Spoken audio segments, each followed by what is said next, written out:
Today I'm talking to you out of Cape Town, where we are co-hosting the International Conference on Accelerating Equality in Land, Food and Water Systems. This week has been incredible. IWMI has really represented research from across our regions and in different aspects, from solar irrigation to digital innovations to small-scale farmers and even scaling our research and innovations. Inclusive scaling means that as innovations are implemented on the ground, they don't just grow in number or in size, but they grow in equity. This week here at the Gender Conference in Cape Town, our involvement was really to promote inclusive scaling as a concept, bringing together gender and social inclusion experts with scaling experts. In this conference, I've prepared a presentation that talks about the Gender Action Learning System, an inclusive methodology that we have been able to use in Malawi to mitigate unintended consequences for over 4,095 farmers who adopt conservation agriculture as a practice. This is very important because when we talk about scaling innovations or scaling climate-smart agricultural practices, we want to ensure consequences for marginalized groups are mitigated. So what do we see? We had so many different ideas, so many different examples of success. We hear about women as innovators. We hear about women as those that are involving policies. We also heard about women as investors. And what we could hear all the way through is that if women are brought in at the very early stage of both design and development and then taking through, they have a very powerful role to play in scaling out those changes.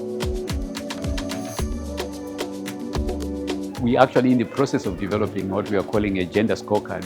And with this particular scorecard, it's a monitoring mechanism which is useful for them to be able to scale some of the issues covered in the mainstream guidelines across the districts, the regions within Ethiopia.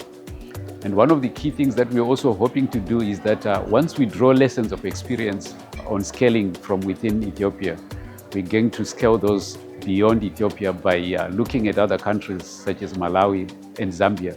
At IWMI, scaling is only meaningful if it ensures that women, youth and marginalized groups are not left behind but are active co-shapers of that process. In our work, this means scaling pathways that take into account differentiated access to water, land and innovations. A scaling approach that works for men may exclude women unless gender dynamics are addressed head-on.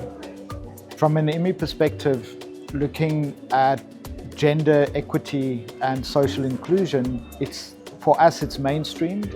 All our projects have to have that component built into it at the outset so that we ensure that this, in terms of scaling innovations, we make sure that all parties are equally represented, all parties equally benefit from that innovation. During this week here at the conference, IWMI is making sure that we are focusing on our scaling initiatives. Scaling for the sake of scaling is not what we do.